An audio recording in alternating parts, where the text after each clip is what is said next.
I wanted to bring back a subject I think everyone knows and loves: sex.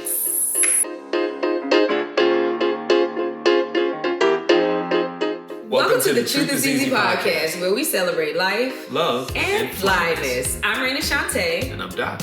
And we're the Massage. You might know me from the Darman videos and my best-selling book, Finding You in Every Script. You might know me from my podcast called the B&C Podcast. And you might know us from the TikTok videos where I'm the star. And I'm running for my life. Sex before marriage is a subject people are still kind of, talking about. Really? No? Really? Not anymore. Well, I think so because, I guess not. Because nowadays, because we come from the church, right? We come from the church, we come from the old school where you might have been having sex before marriage, but you wasn't gonna tell nobody. Like, cause you don't want nobody calling you no names, you don't want your mama getting on you, your daddy, your granddaddy, whoever getting on you, because, they're like, no, you have to wait till you get married because sex equals supposedly babies, sometimes, most of the time. That's what you do it for. God created it for two people, man and woman, to create a baby, to reproduce. So I think that back in our day, our parents wanted us to wait, go to college, then find somebody to get married to start a family, right? Nowadays, what do you think not so much, huh? Not really. Really? I mean, because we are like the generation of old people now. We the old people now. Ooh, Yeah. You. So as older than me. Me? You as in older than me. You old. You act older than me. I can be you that. act like a granddaddy. Well, technically. Nah, I am. So, you right there along with me. So is it old school that's still thinking, wow, because there's a lot of people that's walking around playing house. That's what the old folks used to tell me. Yeah. You can't go around playing house. Like, you need to get married because what does that lead to? You have a woman and a man with babies. They might live together, they might not, but they're still together. Yeah. And it's not a real commitment. And it's definitely not a covenant that you are stating to the world and professing to God and allowing people to know that this is real, that this should be something that's respected and valued and that's sacred, I mean, look, I'm not going to say that it's missing its level of commitment that it used to have. Because again, I think that really depends on how you look at the institute of marriage in general, right? If you look at marriage as an institution that you should only get involved in if you are in love or for love purposes. And that's how I look at it, right? You only should get married for love. Yeah. That is not what a whole lot of people get married for. A lot of people get married so that they don't die alone. They get married so that they can pay their bills.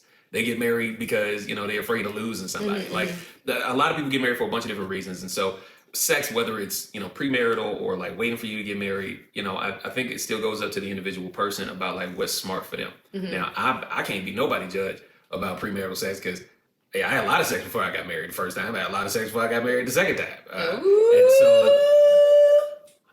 So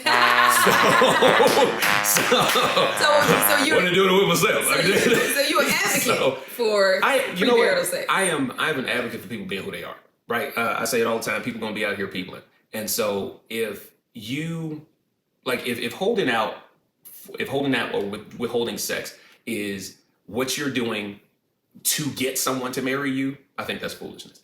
I think you're setting yourself up to be looked at having sex.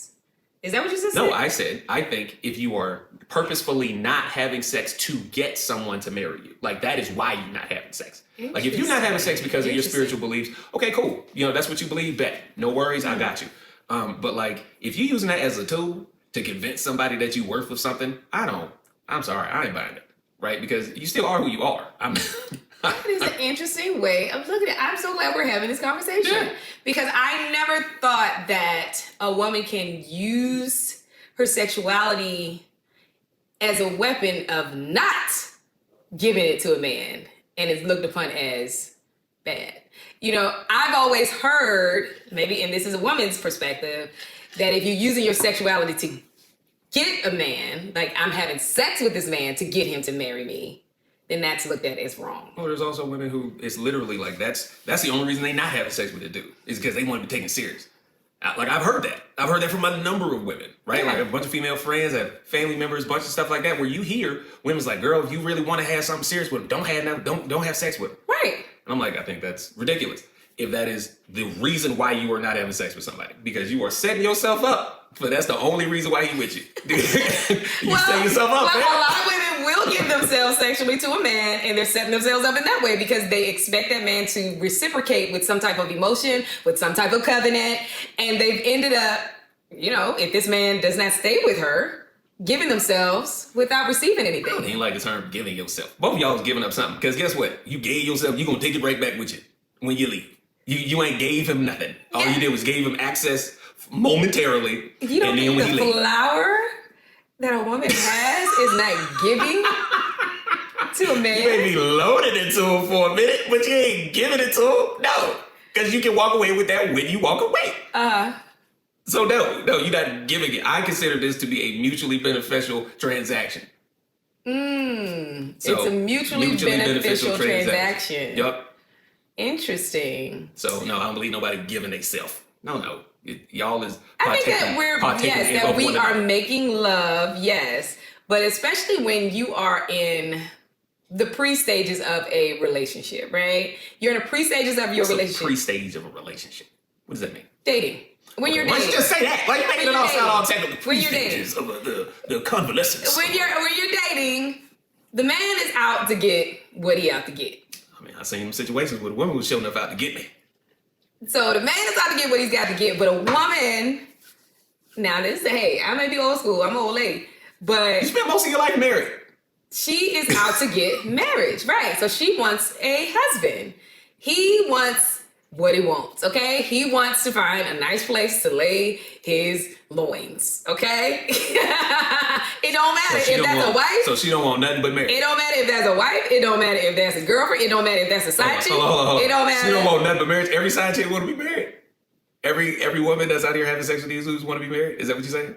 Yes, I think honestly that we all seek some type of unity. Now, I think that it is a defense mechanism that a lot of women use, right, as a side chick, because they feel like, well, forget the relationship since it's so difficult, it's so challenging to find a good man that's going to give me everything. I'll just take what I can get, which is his money, which is whatever he has access to, So I think that it's in those terms. So I said that to say a woman is willing to give her body in exchange for those gifts, the money, the whatever.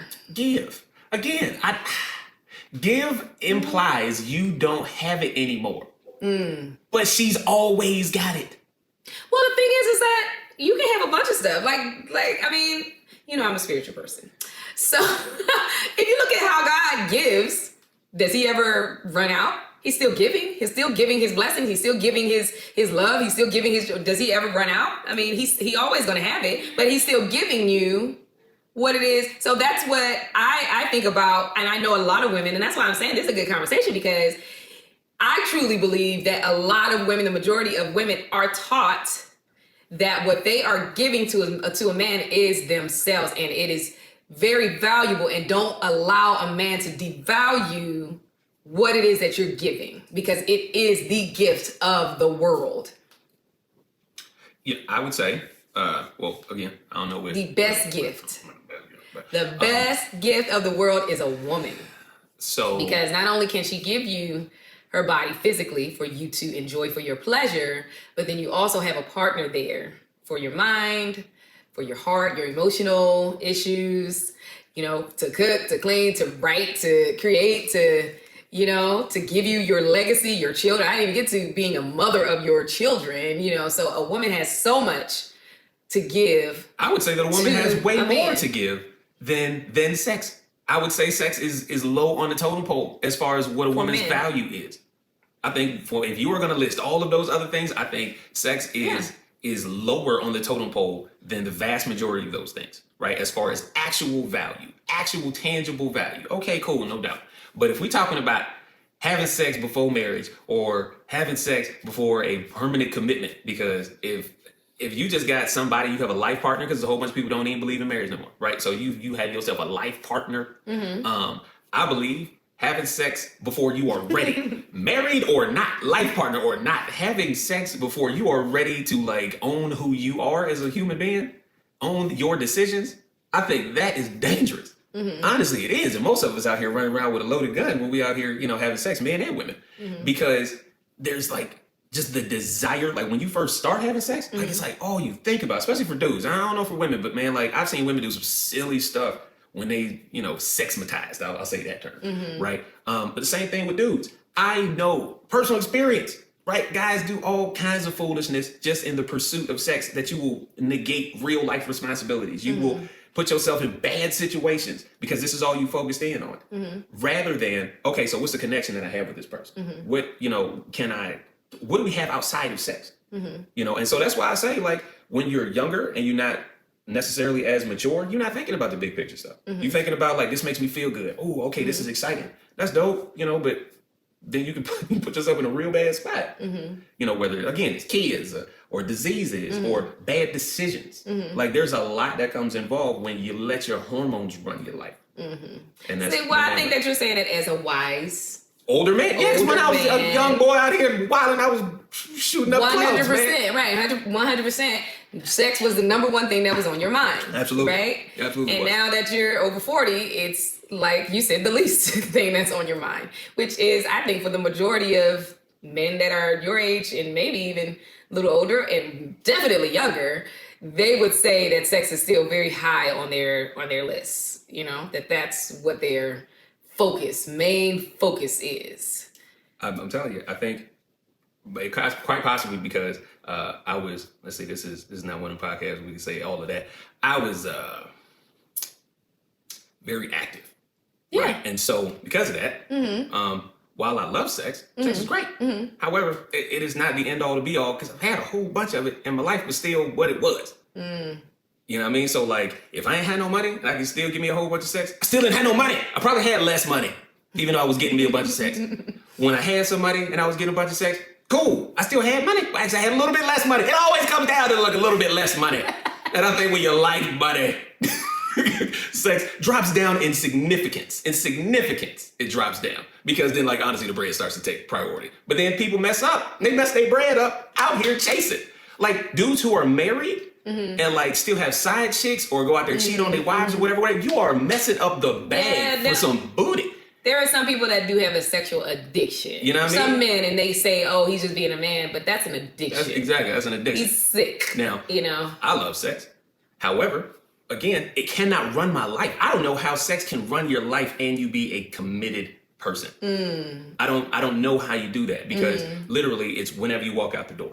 Well, you can love sex with your partner. That's one way you can love sex with your wife. No, I said you can't let it run your life. I didn't say the lack of loving sex, because I said I love sex. No, that's what I was saying. It's good that you love sex, but you can love sex with your wife. Yeah, yes. Absolutely. Now, this is why I am on the train of like, hey, I'm not going to judge nobody if they feel they got to test the goods beforehand. Again, I know that is not biblical.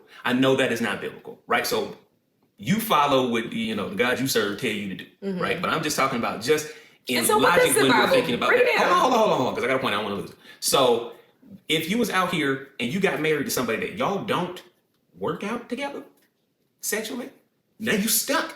You in a marriage with somebody that you don't have that kind of connection with. That's a bad look. That's a bad look, and that opens a whole bunch of doors to a bunch of stuff that you don't need to be out there doing. Well, yeah, because they do say if sex is good in your marriage, it's like maybe 10% of what it is that you deal with in your marriage.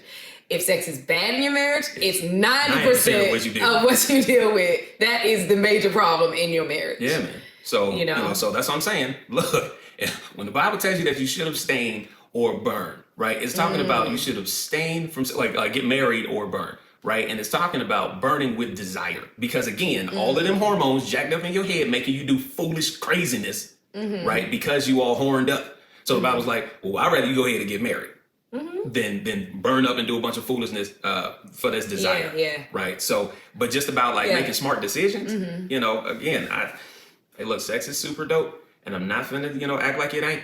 but it cannot rule your life, or it will rule your life. You find yourself, you an old man out there in the club still chasing you, this old woman out there still trying to do booty shake videos and stuff like that. You old, go on, sit down somewhere. Like, be productive, do something, because you ain't out there competing with these young girls. These young girls out there doing something scream for some change. You hear me? So like, that you only stay in your lane as it relates to that. But when you married and you got yourself your partner, y'all be, have as much sex as you like to, this and that. Well, the thing is that when maybe, men and women have their sexual peak at different times in their lives, right? They do. So a man can have their sexual peak in his late teens, early 20s. A woman has her sexual peak way later in her 40s or something like that. And I mean, maybe that's something is that a woman, in her late 40s, if she's a single woman, can feel like, well, now she's more compatible with a younger man. She tried, man. You know what I mean? And even, we see it all the time with older men. I don't want to say old nasty men, but it is what it is. These old men that, they're single for whatever reason. Maybe they never married. Maybe they've been married a time or two, but they still have a sex drive and they end up with younger women. Why? Because younger women are willing to give them as much sex as they want. And, but they just got to pay for it. Now, okay, so then that brings in the question, the logic that you just said, right? So you said they got with a young girl because the young girl give them as much sex as possible. But then you said that a woman reaches her sexual peak when she's older. So then why wouldn't he go with a woman who's older, who's hitting her sexual peak? He could. But sometimes they don't always. I like them older. Sometimes they don't necessarily find that match. Because a lot of time, women... a lot of times women in their 40s, they're going through their sexual peak and then they like drastically drop. Like if you didn't catch it, it's gone. it's gone. It's gone. So then the older man who might be having a resurgence of feelings and things like that is looking for, if he wants a woman, an older woman, he may not be able to find her because she's already like took the dive, she's good. Maybe. She ain't grandma. You find grandma out there in the cat suit. No, yeah, it's some grandmas in some cat suits. So yeah, for sure. So then I take it because you rose so strong for this that you are on the you should wait before marriage train.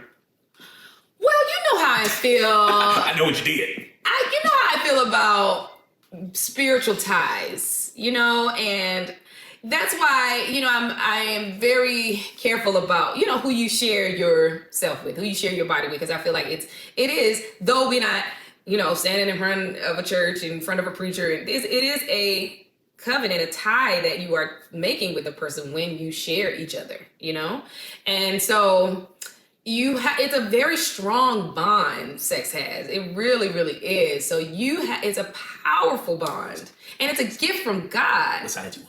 It's a gift from God. So I would believe that you should wait. Wait at least until you know that this is going to be the person that you will make a covenant with, or that we walking down the aisle and we gonna have our first time after we get married, So I think it is best to wait.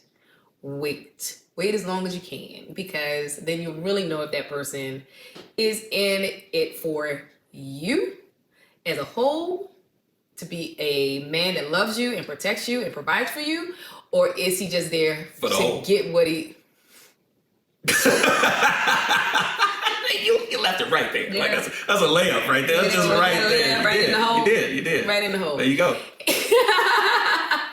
So that's how I feel. Coming from, I think, a woman's more point mature, of view. older woman. Oh yeah. Who's been married the vast majority of her life. Yeah, there's a lot of young girls out here right now, child. They living their best life and they getting money and they're doing their thing. They out here, giving themselves. But the thing is that when you're ready to settle down, and I feel like there will be a time when you're ready to settle down, will you have enough self-dignity? Will you have enough self-love, self-health? Are you taking care of your mental, your emotional, and even your body to be able to carry on a healthy relationship with the man that you choose to be a wife to, and to also to raise children, with? So it's dealing with that, because I'm no angel. I am a spiritual person, but I have experienced the pleasures of sex without a covenant. but and I will be honest, because once I did get into that relationship, there were remnants of other partners, right? They're thoughts that you have when you're having sex. You know what I mean? That you don't want to have. You just want to really experience you and that partner, you and your chosen love, your loved one. And those, what do you call it? Thoughts. Those thoughts or memories can't seep in during the act, before the act, after the act, and you could be expecting something that you're not getting from this partner, or it could be even better, than what you've received, which would be amazing. But the thing is that there are going to be consequences to having partners outside of a covenant marriage, I believe. And you don't want anything to tarnish what God has put together, which whatever God gives you is going to be the best. So wait for God's best. That's what I've always said about sin, period. Sin, period, is not just so you can just not have fun. They don't want me to be great. No, God don't want me to be great. No, he wants the absolute best for you. And waiting for the best that God can give you will lead you to an abundant life. The life that you could never even hope and wish for. Did you wait for the best? Of course I did. He's right here in front of me. When she was out there talking about close your eyes, you visioning somebody else. I know some of y'all was thinking, dang on, man, she coming for that boy right there. She ain't talking about me.